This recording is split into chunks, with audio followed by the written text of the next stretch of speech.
Τα λευκά αιμοσφαίρια διαδραματίζουν καθοριστικό ρόλο στην άμυνα του οργανισμού κατά των λοιμόξεων και των ασθενειών. Το ανοσοποιητικό σύστημα είναι ένα πολύπλοκο δίκτυο οργάνων, ιστών και κυττάρων που συνεργάζονται για να προστατεύσουν τον οργανισμό από επιβλαβείς παθογόνους μικροοργανισμούς, όπως βακτήρια, ιούς και μύκητες. Τα λευκά αιμοσφαίρια, γνωστά και ως λευκοκύτταρα, παράγονται στο μυελό των οστών, ο οποίος βρίσκεται στο εσωτερικό των οστών και είναι υπεύθυνος για την παραγωγή διαφόρων κυττάρων του αίματος, συμπεριλαμβανομένων των ερυθρών αιμοσφαιρίων, των αιμοπεταλίων και των λευκών αιμοσφαιρίων. Εντός του μυελού των οστών, τα αιμοποιητικά βλαστικά κύτταρα υφίστανται μια διαδικασία που ονομάζεται αιμοποίηση, όπου διαφοροποιούνται και ωριμάζουν σε διάφορους τύπους κυττάρων του αίματος, συμπεριλαμβανομένων των λευκών αιμοσφαιρίων. Αυτά τα ώριμα λευκά αιμοσφαίρια απελευθερώνονται στη συνέχεια στην κυκλοφορία του αίματος, όπου κυκλοφορούν σε όλο το σώμα, περιπολώντας για παθογόνους οργανισμούς, με σκοπό την εξόντωσή τους. Αξίζει να σημειωθεί ότι ορισμένα λευκά αιμοσφαίρια, όπως τα λεμφοκύτταρα, μπορούν επίσης να παραχθούν σε άλλα όργανα, όπως οι λεμφαδένες, ο θύμος και ο σπλήνας.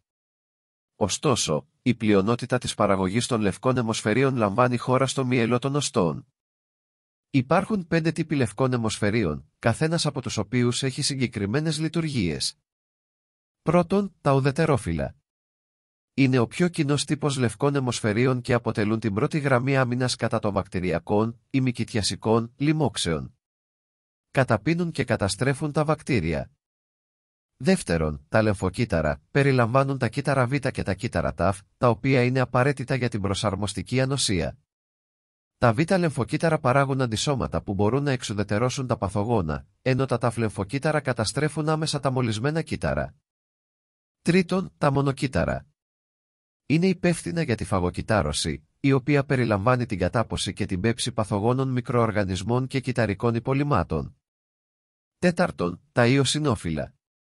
Συμμετέχουν στην καταπολέμηση παρασιτικών λοιμόξεων και παίζουν ρόλο στις αλλεργικές αντιδράσεις. Πέμπτον, τα βασεόφυλλα.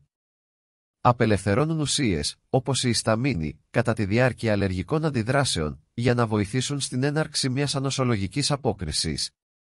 Όταν ο οργανισμός έρχεται αντιμέτωπος με παθογόνους μικροοργανισμούς, το ανοσοποιητικό σύστημα ενεργοποιεί μια σειρά αντιδράσεων.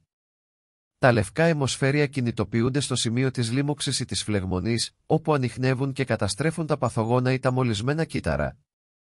Μπορούν να απελευθερώσουν χημικές ουσίες, όπως κυτταροκίνες, για να συντονίσουν την ανοσολογική απόκριση και να στρατολογήσουν άλλα ανοσοκύτταρα.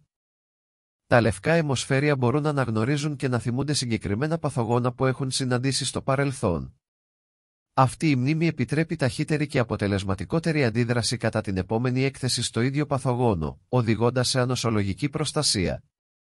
Ο φυσιολογικός αριθμός των λευκών αιμοσφαιρίων είναι κάπου μεταξύ 4 έως 10.000 ανά κυβικό χιλιοστό. Η μείωση του αριθμού των λευκών αιμοσφαιρίων κάτω από τα φυσιολογικά επίπεδα, λευκοπενία, προκαλεί εξασθένιση του ανοσοποιητικού συστήματος, καθιστώντας το επιρρεπές σε παθήσεις και ασθένειες. Η αύξηση του αριθμού των λευκών αιμοσφαιρίων πάνω από τα φυσιολογικά επίπεδα, λευκοκυτάρωση, είναι ένδειξη ιογενούς λοιμόξεως ή μολύνσεως και σε σπάνιες περιπτώσεις λευχαιμίας ή κάποιων μορφών καρκίνου. Τα λευκά αιμοσφαίρια αποτελούν αναπόσπαστο μέρος της ικανότητας του ανοσοποιητικού συστήματος να αναγνωρίζει, να εξουδετερώνει και να εξαλείφει παθογόνους μικροοργανισμούς, συμβάλλοντας έτσι στη διατήρηση της υγείας του οργανισμού. Οι 20 πιο σημαντικές τροφές που βοηθούν στην αύξηση των λευκών αιμοσφαιρίων και προάγουν την υγεία του ανοσοποιητικού συστήματος είναι τα εσπεριδοειδή, πορτοκάλια, λεμόνια, grapefruit. Διαθέτουν υψηλή περιεκτικότητα βιταμίνης C.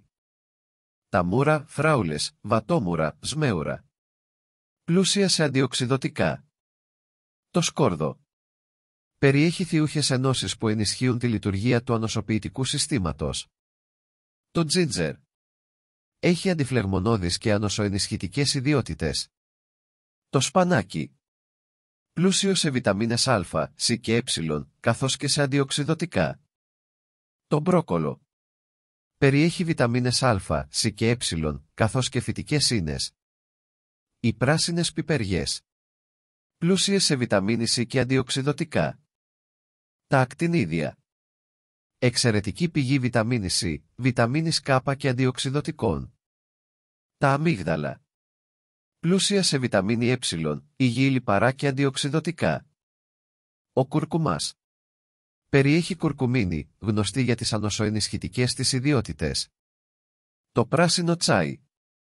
Πλούσιο σε αντιοξυδωτικά και πολυφενόλες. Το γιαούρτι. Περιέχει προβιωτικά που υποστηρίζουν την υγεία του εντέρου και τη λειτουργία του ανοσοποιητικού συστήματος. Τα πουλερικά, κοτόπουλο, γαλοπούλα. Πλούσια σε πρωτεΐνες, περιέχουν ψευδάργυρο και βιταμίνη B6. Ψάρια όπως ο σολομός και ο τόνος. Πλούσια σε βιταμίνη D και σε ωμέγα-3 λιπαρά. Οστρακοειδή, όπως καβούρια ή μύδια. Καλή πηγή ψευδαργύρου, σεληνίου και σιδήρου. Οι ηλιόσποροι. Πλούσιοι σε βιταμίνη Ε, ψευδάργυρο και αντιοξυδωτικά. Οι κόκκινες πιπεριές. Εξαιρετική πηγή βιταμίνη C, β-καροτενίου και αντιοξυδωτικών. Οι γλυκοπατάτες. Πλούσιες σε βιταμίνη Α, βιταμίνη C και φυτικές ίνες. Τα μανιτάρια. Περιέχουν βιοδραστικές ενώσεις, όπως γλυκοπρωτεΐνες, β-γλυκάνες, πολυσακχαρίτες και τριτερπένια, οι οποίες ενισχύουν τη λειτουργία του ανοσοποιητικού συστήματος. Η βρώμη. Περιέχει β-γλυκάνες, οι οποίες μπορούν να ενισχύσουν τις ανοσολογικές αντιδράσεις. Η ενσωμάτωση αυτών των τροφίμων σε μια ισορροπημένη διατροφή μπορεί να βοηθήσει αποτελεσματικά στην ενίσχυση του ανοσοποιητικού μας συστήματος, προστατεύοντας μας έτσι από ασθένειες και λοιμώξεις, συμβάλλοντας καθοριστικά στην πρόληψη και αντιμετώπιση της λευκοπενίας. Αν σας άρεσε αυτό το βίντεο, πατήστε μου αρέσει, μοιραστείτε το με τους φίλους σας και εγγραφείτε στο κανάλι μας, βοηθώντας μας με αυτόν τον τρόπο, στην προσπάθειά μας να σας παρέχουμε σχεδόν καθημερινά, χρήσιμα και ενδιαφέροντα βίντεο ιατρικού ενδιαφέροντος.